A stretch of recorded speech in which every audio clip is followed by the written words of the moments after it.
para sa akin po talaga mga ka-agri, yung mai-advise ko talaga sa inyo, pag naka-decide na po talaga kayo na pumasok dito, siguraduhin nyo po talaga mga ka-agri na kayo po ay committed, no? Committed na maging isang poultry farmer. Kasi baka lang po naengganyo kayo sa nakikita nyo sa YouTube, or yung mga kaibigan nyo po ay nag-aalaga na din ng mga manok, naengganyo kayo.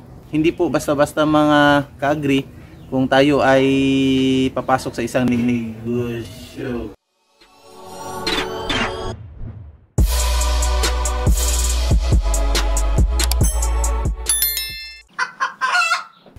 Get information from reliable sources.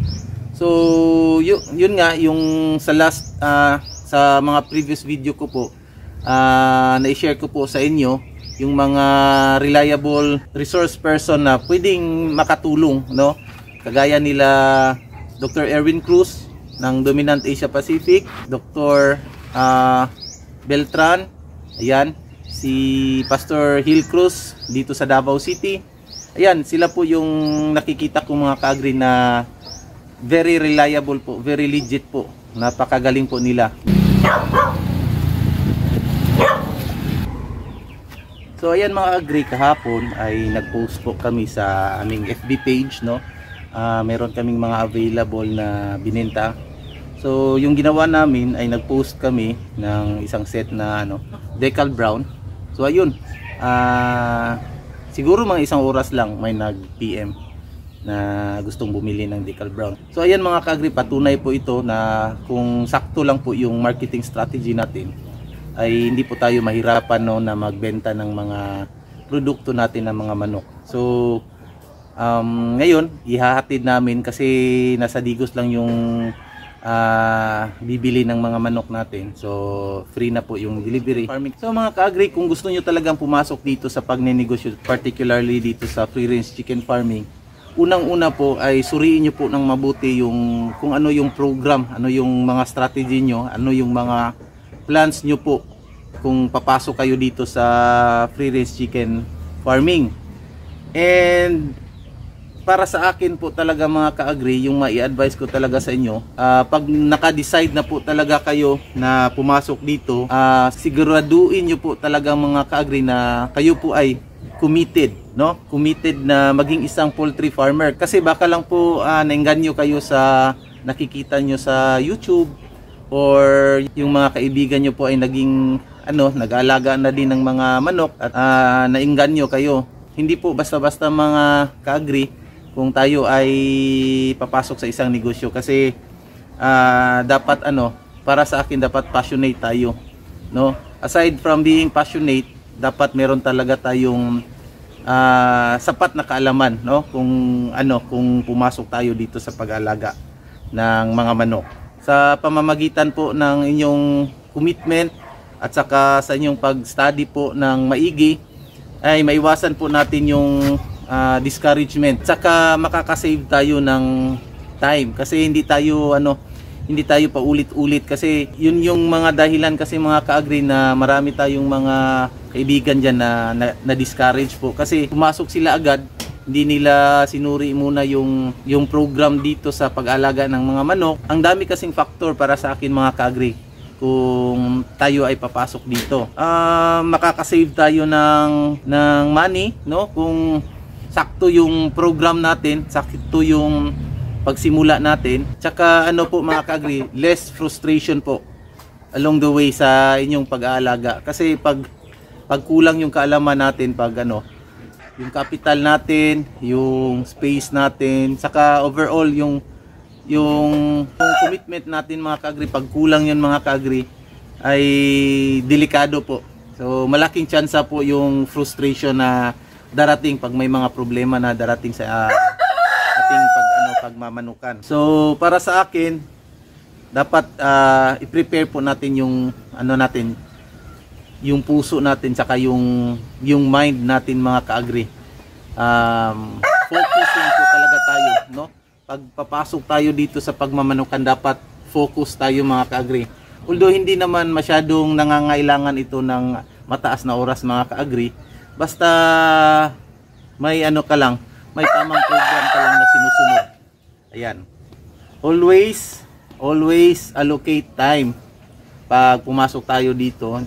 Hindi po dapat basta-basta na ipagkatiwala lang natin sa ating mga helpers, sa ating mga tauhan, kasi iba talaga pag hands-on tayo mga ka-agri.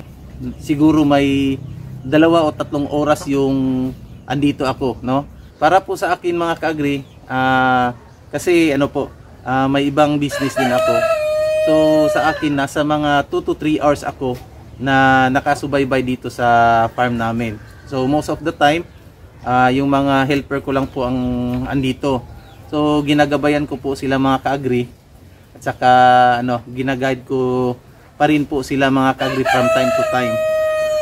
So baka po sabihin nyo mga ka-agri na mahirap ito kasi dapat maglaan tayo ng mataas na oras. Hindi po mga ka-agri, kahit 2 o 3 oras lang sa isang araw na makapunta kayo sa inyong farm, basta meron lang kayong helper, tsaka educated naman yung helper nyo po mga ka-agri,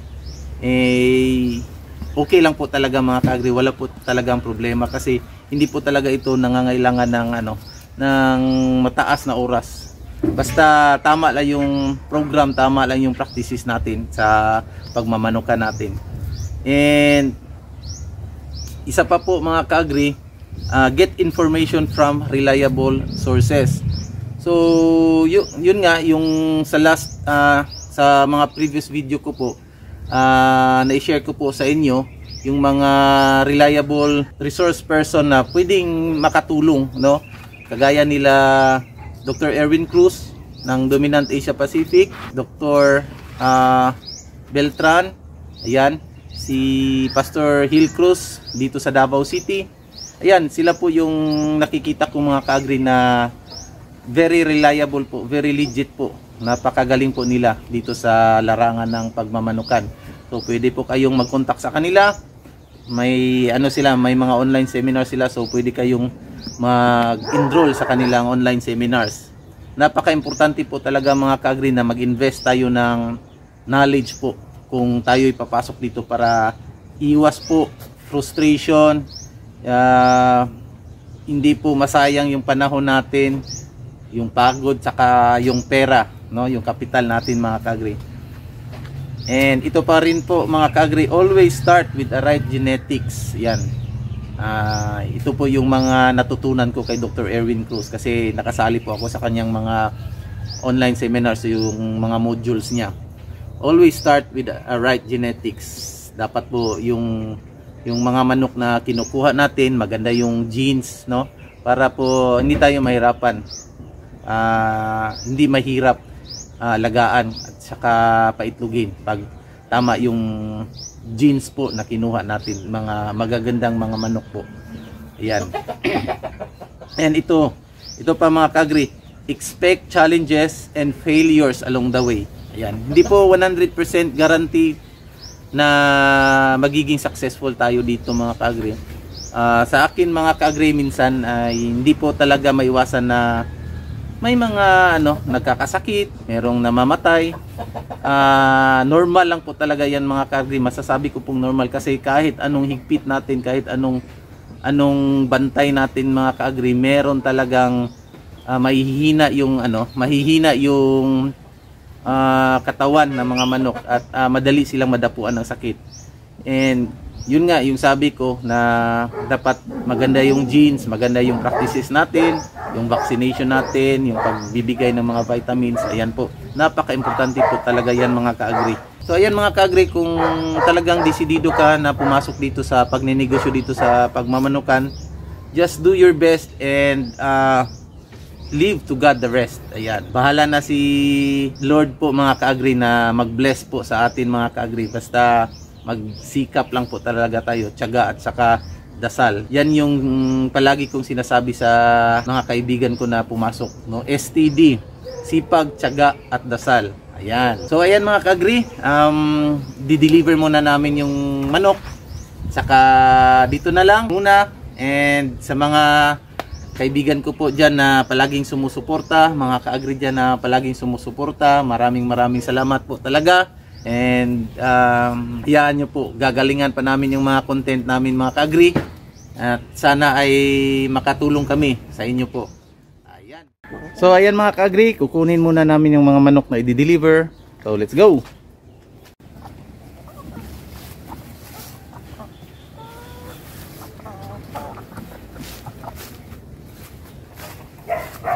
So ayan mga ka-agri, usually dito namin nilalagay yung mga for sale namin na mga manok.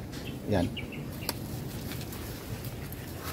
So nilalapag namin yung mga manok dyan pag may gusto kaming ibenta ng mga stocks dito. So for now, ito yung i-deliver natin na mga RTL po, na mga decalb. So ayan. Ikso ano doon sir? Ah. Masawa.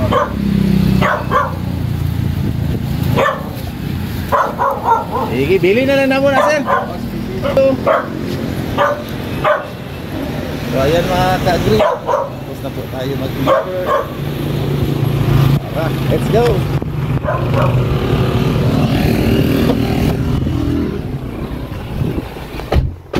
Ayan, transaction done. Happy farming and God bless.